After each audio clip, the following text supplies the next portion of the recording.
What's up guys, it's Ryan here. Today I'm going to show you what to do when Framer CMS dynamic filter is not showing.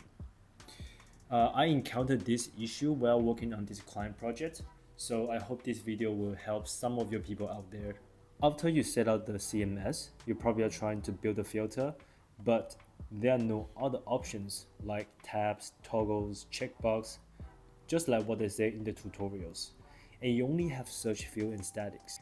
The missing step here is that you need to set up a reference to enable other filter options. So I'm gonna show you step by step on how to do this with the current project I'm working on. So step 1, you want to create a collection. In my case, I'm gonna make a status tag.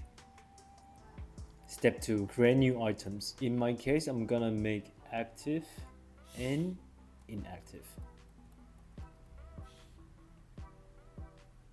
Step 3, go to the main CMS collection and create a new field and select reference.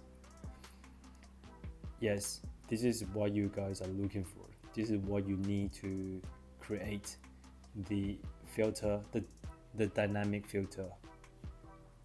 Now step 4, go to the CMS page, you select filter, and now you can see there are other options available for you. Now the final step is just to select the filter you want and style it based on your need.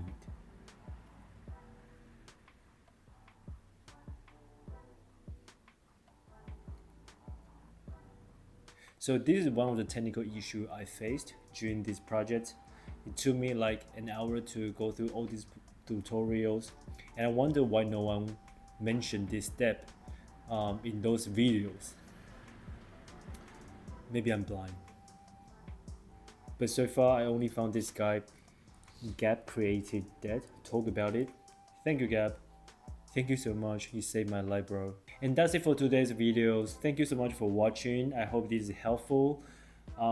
Please like and subscribe to the channel. If you don't know, I'm doing a documentary on this project from start to finish, so make sure that you subscribe to the channels. I will leave the links in the description below, and I'll see you in the next one. Peace.